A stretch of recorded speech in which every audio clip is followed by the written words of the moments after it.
Hi, everyone. Welcome to a special Super Tuesday edition of NFL Total Access. I'm Scott Hansen, soon to be joined by my fellow football-loving Americans, James Jones and Willie McGinnis. We start with teams open for business as it is trading season. Remember, it was about this time last year that the Odell Beckham Jr. trade happened. That trade shocked the NFL, Giants to the Browns. Could history repeat itself this offseason? There have been plenty of speculatory articles bouncing around about Odell's future in Cleveland. Let's turn to NFL media insider Ian Rapoport right now. He has some indicators that might help us predict Odell's future. What are the odds, Ian, of an Odell deal?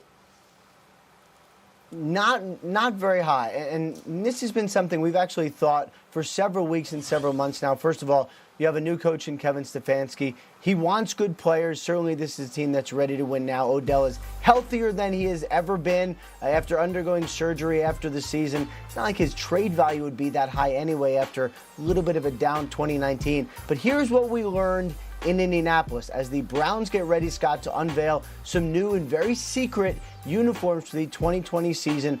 Odell Beckham is on the docket as someone who's going to help promote them and be involved in their uniform launch. That indicates that he is very much in their plans for next year, and it should be something that would continue in this offseason because he's expected to be much more engaged in OTAs than he was last year. Okay, Ian Rapoport on OBJ. Stand by, Ian. There was a trade today. We're going to get your take on that in just a second. You take a look at Odell Beckham Jr. burst onto the scene, one of the great rookie, second-year, third-year players we've seen in recent history. The last two seasons, however, the last year with the Giants and the first year with the Browns, production was kind of dropped off here a little bit. So let's turn to our Super Bowl champions right now. Three-ring special himself, Willie McGinnis, is on my left. James Jones on my right. He played wide receiver. I'll start with him on this one right here. Which Odell Beckham Jr. will Cleveland have on the roster this year? The early OBJ or recent OBJ? I think it's the early OBJ. You got to understand, he was playing with a hernia injury this year. People don't understand how bad that is of an injury, especially for a wide receiver when you're trying to cut and get in and out of breaks. And then you got to put in the take. This is his first year with Baker Mayfield. So the chemistry is not just going to come out there and they just jump off on the same page and, go out there and put up huge numbers. They have a chance to come into year two. OBJ is going to be healthy. You got your best friend and your brother over there, Jarvis Juice Landry. Why trade him and only have Jarvis over there and only have one weapon for Baker Mayfield and then try to go get a kid out of the draft that you're going to have to build this same chemistry with? Odell Beckham still at this time in his career is a top 5 talent at the wide receiver position when he is healthy. This is the second year. He will be with a very good offensive coordinator who's coming from a team with the Minnesota Vikings with 2 very good wide receivers knowing how to use them. Good point. So I'm excited to see how OBJ is going to come out this year and play with being healthy with a second year with Baker Mayfield. Yeah, when you get a new head coach, you get turnover. There's a lot of turnover. The system, the play callers, things they want to do with OBJ. And I would say that based on the injury for the last couple of years, he hasn't been as productive. Excuse me, but when you say talent, yeah, no question about it, one of the most talented receivers in football. Now, I will say this. When you look around the talent on paper with OBJ, the running backs, the tight ends, other receivers, Landry, Higgins, all the weapons that they have offensively, I would say the offense was a little predictable last year. You didn't really see the full capacity of what they can do offensively. This is a talented football team. He plays a major part in this offense. When you have all these pieces, if you can keep him happy, if you can keep him productive and healthy, most importantly, this offense can be really explosive. Well, everyone was predicting them to go to the playoffs. Oh, they're finally going to break through this year. They were At saying this time Super last Bowl. year, there was even. Remember, Freddie Kitchens actually had his. I think it was his introductory news conference to training camp. He was like, "Yeah, the goal is to make it to the Super Bowl, and I'm not going to talk Super Bowl after that." Well, they didn't have to worry about talking about the Super Bowl after that because they obviously did not have another disappointing season. You used to collect paychecks from the Browns once upon a time. Help your old franchise out. They have the 10th pick in the draft. What area should they target with that pick? Well, you got to eliminate the turnovers, and that's Baker Mayfield. Starts with him. But if you get an offensive lineman or a linebacker, and I know they're probably going to move on from Joe Sherbert. They got Kursky. They got Taki, the other linebacker, who could probably move in that position. But just a guy in the middle at the linebacker position or an offensive lineman to anchor the front, I would say those are my 2 choices. Absolutely. Go middle linebacker. You're in a very good position at 10 to get an athletic linebacker that can run and cover to put in there. You got good people around him in the secondary, safeties and corners, I get a middle linebacker. And guess what? In that division, they run the football. Absolutely. So you got to be able to stop the run. Yeah. Will this be the year that the 17-year playoff drought ends? It's the longest current playoff drought in the NFL. There's a chance. No predictions just yet. We got plenty of offseason to talk about that. Hey, guys, we had an actual trade today. A.J. Boye is on the move. The Jags have agreed to trade the 2018 Pro Bowl corner to Denver.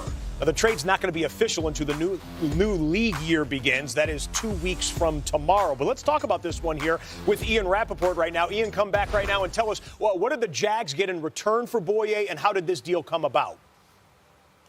The Jags received a fourth-rounder in exchange for former big-ticket free agent A.J. Boye. And for the Jacksonville Jaguars, this actually makes a lot of sense for two reasons. One, they clear more than $13 million off the books, very cash-strapped in Jacksonville, so that is one good thing. Plus, this was the player they likely were going to have to release because of those cap concerns.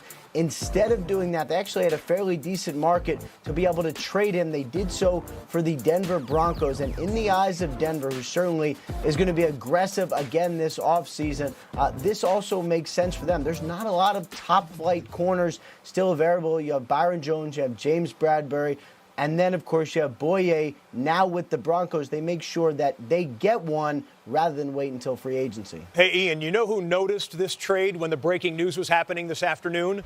Former Jaguar Jalen Ramsey. He put out "Free all my dogs, LOL." Now, I don't know. He didn't tag anyone in that tweet, so I don't know if he considers Yannick Ngakoue, the edge rusher for the Jags, one of his dogs, but he could become a free agent. Will Yannick Ngakoue become a free agent? No, he's not going to become a free agent. The Jaguars are expected to franchise tag Yannick Ngakoue, but that does not necessarily mean that he's going to be a member of the Jaguars. First of all, they do envision him on the team. They do plan for him to be on the team. However, pass rushers are in such short supply this year. Besides Jadeveon Clowney and Robert Quinn, there's not a lot of top-flight pass rushers in free agency. So what we could see is what we saw last year with Frank Clark, which is another team decide that they want to trade for this franchise player. You give him an extension, you give the former team a big-time draft pick, and everyone leaves happy. Certainly that is what we are keeping our eye on in Jacksonville. And Ngakoue's not really sounded like he's been happy there in Jacksonville. Could we have another elite Jacksonville Jaguar defender with a mystery back injury come October or November? If there is, Ian Rapoport will have that news, I am sure. God help us. Thank you, Ian. Take a look at A.J. Boye here. Again, he was a Pro Bowler in the 2017 season, the 2018 Pro Bowl, and then this last year, interceptions have dropped off in the last couple of years to just 2. If you're looking at the interception numbers, we look to our star defender, Willie McGinnis. What are they getting in this year's A.J. Boye? Well, what I will say is, first of all, with the Jaguars, you're losing a lot of talent. I understand what Ian was saying of clearing cap space, but how about retaining some of the talent? You lose Dante Fowler, you lose A.J. Boye, Jalen Ramsey, a big name, big-time player, and then Yannick is not going to be happy with getting tagged, so you could possibly use him, or he could come up with the mystery injury. So I would say this was a team that was 2 years ago, a couple of plays away from winning a Super Bowl or going to a Super Bowl with one of the most dominant defenses. So it seems to me that they're moving on, they're getting young, or they're trying to redo the defense. So either way, you're losing good talent. Let's just hope you're bringing back good talent back into the building. This kid reminds me so much of Tom Brady. I can't sing the praises of Jalen Hurts enough. Jacob Eason will have no problem cutting it loose. And I don't know one time where he was fooled. The ball is live. It jumps out of his hand. That's a nice throw by Herbert right there. Jordan Love's spinning this pretty well here. He throws the ball very effortlessly. Oh, it's easy. I was really impressed with that.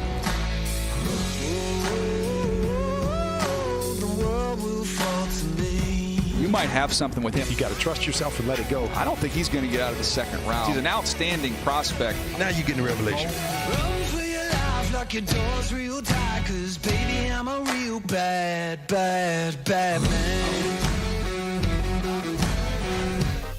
Take a look at Daniel Jeremiah's top 50 prospects at the quarterback position. He has these 5 players. You know about Burrow and Tua. Jordan Love and Justin Herbert have first-round medal, according to DJ. And then Jake Fromm is the 50th player on his list. If you want to see the full list, go to NFL.com/top50. James.